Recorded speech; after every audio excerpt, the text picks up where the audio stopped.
जय जिनेन्द्र बंधुओं, लीजिए आपके सामने प्रस्तुत है गुरु माँ विज्ञानमती माता जी का एक और मार्मिक संस्मरण। गुरु माँ विज्ञानमती माता जी इस समय सिखोपुर तीर्थ क्षेत्र पर सत्संग विराजमान हैं। यह गुड़गांव और तिजारा जी अतिशय क्षेत्र के बीच में पड़ता है। लॉकडाउन चल रहा है तो माता जी वहीं सत्संग विराजमान हैं। लॉकडाउन के पश्चात गुरु माँ सत्संग तिजारा जी की वंदना की ओर विहार करेंगी। ये संस्मरण हम आरिका आदित्यमती माता जी की पुस्तक नाव के खिवैया से ले रहे हैं। इस संस्मरण का नाम है ममतामयी माँ।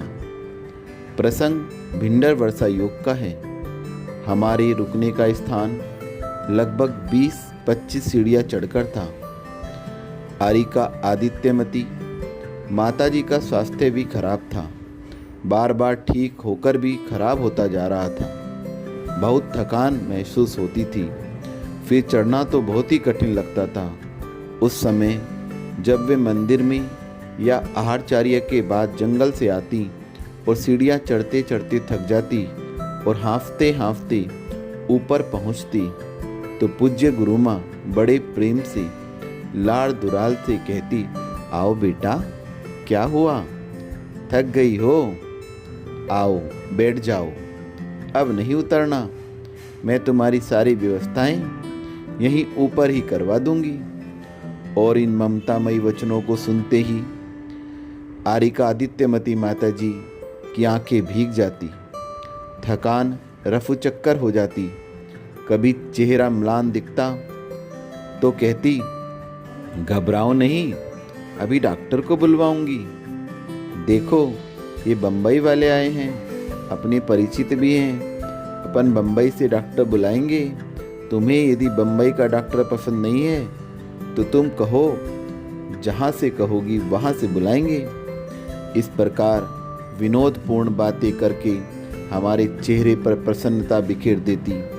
कभी कहती, माता जी अब जब भी तुम्हें डॉक्टर देखने आए तो हंसते हुए दिखाना और यह कहना कि डॉक्टर साहब पता नहीं क्या हुआ है, आप देखो यह शरीर गर्म क्यों हो रहा है। इससे असाता नहीं बंधेगी और बंधेगी भी तो मंद अनुभाग कम होगा, क्योंकि उपयोग दूसरी तरफ रहेगा। इतना सब वात्सल्यमयी बातों से हमारे उपयोग को निर्मल बनाती, साथ ही डॉक्टर को बुलवाकर पूरी औषधि भी करवाती। औषधि नहीं लगाती तब एक दो नहीं, जहाँ से जितने जैसे बन जाएं, डॉक्टर वैद्यों को बुलाती, सलाह भी लेती, उपचार करवाती, पथ्य खिलवाती। जिस गांव में जाती वहाँ के वैद्य डॉक्टर को दिखाती, क्योंकि हमारी पूज्य गुरु माँ की धारणा है कि कभी न कभी तो औषधि लगेगी। अपन सही दिशा में पुरुषार्थ करते रहें और इसी का प्रतिफल होता है। जब आरिका वृषभमती माता जी का हीमोग्लोबिन 2.5% ही रह गया, तब पूज्य माता जी सभी जगह इलाज करवाती रहीं।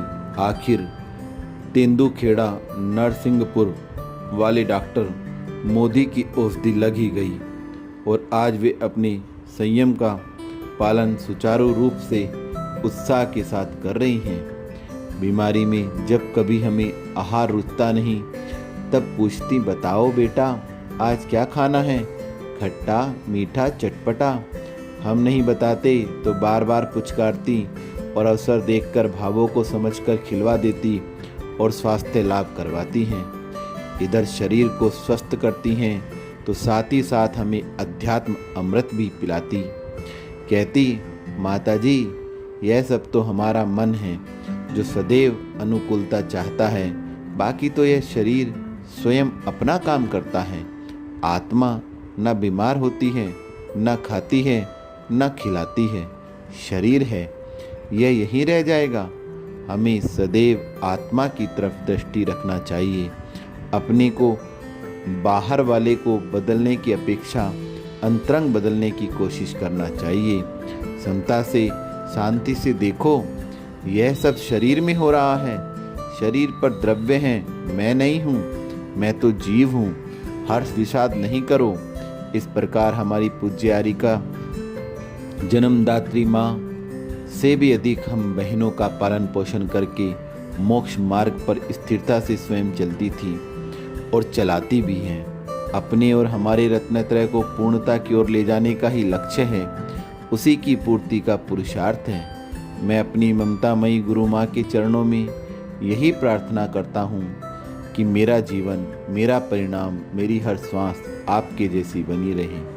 हम आपके साथ साथ अपने लक्ष्य को प्राप्त करें। इसी भावना से वंदामि गुरु माँ, वंदामि गुरु माँ, वंदामि गुरु माँ।